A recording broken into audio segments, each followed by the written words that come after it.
Today is Wednesday, April 12th, and on Thursday, April 6th, President Trump ordered an attack on an air base in Syria. Was the attack good? Was it successful? What did the United States benefit from this? Well, before we can answer those questions, we need to go over the timeline of the events that had occurred. Starting on Tuesday, April 5th, the supposedly Syrian government launched a chemical weapons attack that killed dozens of people. The initial blast area appeared to be exposed to sarin gas or similar compounds. At least 86 people, including 26 children, were killed in Tuesday's attack. The Syrian government denied using chemical weapons, but several countries, including the United States, said that they believed the regime was responsible for the attack. So when Trump's response comes into play, until the strike, Trump gave no indication of what he was planning to do. We are still unsure of what Trump's view is on foreign policy even are, as a candidate and as a president. Not to mention, half of his advisors are CFR globalists. This is all true until we get a glimpse of what Trump is really thinking. According to U.S. officials, the missiles struck Syrian government Shirat Air Base, where the warplanes believed to have carried out Tuesday's attack. Syrian state-run media reported that the strike killed 9 people, including 4 children. 5 people were killed in one village near the airbase, and 4 other people died in another village. So, what did this strike achieve? Nothing. Syria described the U.S. strike as a quote-unquote erroneous American strategy.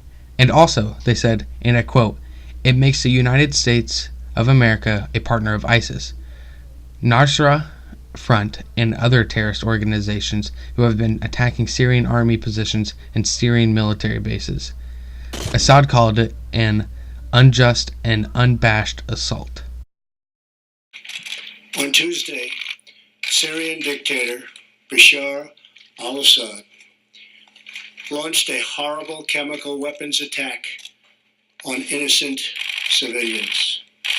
Using a deadly nerve agent, Assad choked out the lives of helpless men, women, and children. It was a slow and brutal death for so many. Even beautiful babies were cruelly murdered in this very barbaric attack. No child of God should ever suffer such horror. Tonight I ordered a targeted military strike on the airfield in Syria from where the chemical attack was launched. Now, what about Russia's stand on this attack? Also, very negative. The Kremlin said that Russian President Vladimir Putin regards the U.S. strike as an aggression against sovereign state and violation of the norms of international law. Vladimir Putin believes that complete disregard for information about the use by terrorists of chemical weapons drastically aggravates the situation. Russia also said that this dealt a serious blow to Russian-U.S. relations, which are already in poor state. Also important to note the fact that Russian officials warned the United States against making any quote-unquote snap judgments on Tuesday's chemical weapons attack. So, how did Trump supporters and most conservatives, including myself, react to this? Very negative as well. For one, there is no reason to believe that this attack was effective. The attack was also unconstitutional. You need congressional approval to make the attack like Trump did, which is also what Obama did during his presidency as well. Which is funny because Trump criticized Obama for doing the exact same thing as he did. Look at these tweets. I'm going to read 4 tweets, and one of them reads, "Again, to our very foolish leader, do not attack Syria. If you do, many very bad things will happen, and from that fight, the U.S. gets nothing." The second tweet that I'm going to read, "The president must get congressional approval before attacking Syria. Big mistake if he does not." The next one says, "What will we get for bombing Syria besides more debt and possible long-term conflict? Obama needs congressional approval."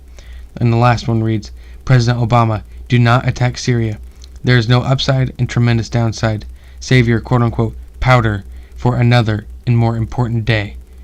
So my question to you, Trump, is what made you change your mind? All of these can still be read the same and true about you. Secretary of State Rex Tillerson explained yesterday that the purpose of Thursday's night's attack was to target an airbase from which these chemical attacks were launched and rendered that airbase, certainly its infrastructure, no longer usable. If that was the goal of the operation, there's very little to suggest that it was a success. The airstrike directly supported jihadist rebels, putting Christians at risk. Also, another thing to mention about Trump's campaign message: America first. Whatever happened to that? I thought that was one of the whole main reasons of why people voted Trump, to worry about our country and leave other countries alone. What made Trump change his mind? So, who are the people supporting this attack? Well, the Democrats, of course. Hillary Clinton, Nancy Pelosi, John McCain, who is practically a Democrat nowadays. But anyway, Chuck Schumer, the mainstream media, and of course, ISIS supported this attack. If Congress does not act now, if it fails to enforce, through all the legislative powers at its disposal, the Constitution's true allocation of responsibility for declaring war, it will only practically invite Trump to initiate wars by creating military action whenever he feels like it, and we should all agree on the dangers of that.